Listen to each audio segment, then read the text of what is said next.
ہم سے علی بن عبداللہ رضی اللہ تعالیٰ عنہ نے بیان کیا، کہا ہم سے سفیان رضی اللہ تعالیٰ عنہ نے کہا، میں نے عبد الرحمن بن قاسم رضی اللہ تعالیٰ عنہ سے سنا، کہا میں نے قاسم رضی اللہ تعالیٰ عنہ سے سنا، وہ کہتے تھے میں نے عائشہ رضی اللہ تعالیٰ عنہ سے سنا، آپ فرماتی تھیں کہ ہم حج کے ارادے سے نکلے، جب ہم مقام صرف میں پہنچے تو میں حائضہ ہو گئی اور اس رنج میں رونے لگی کہ رسول اللہ صلی اللہ علیہ وآلہ وسلم تشریف لائے۔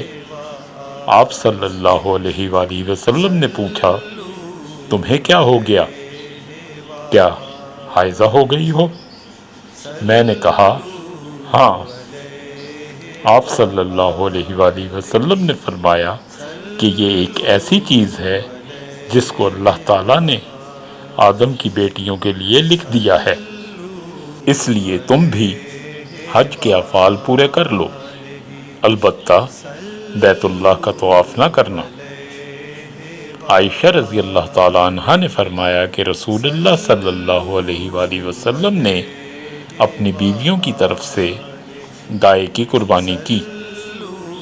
صرف ایک مقام مکہ سے 6-7 میل کے فاصلے پر ہے۔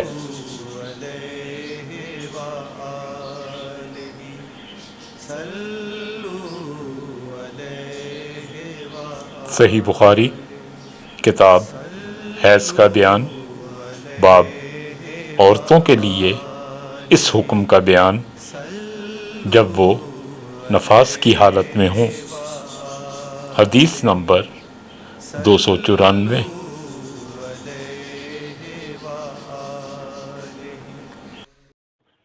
ویڈیو کو لائک کریں، چینل کو سبسکرائب کریں اور گھنٹی کے نشان کو آل پر سیٹ کریں تاکہ ہماری آنے والی نئی ویڈیو آپ تک سب سے پہلے پہنچے۔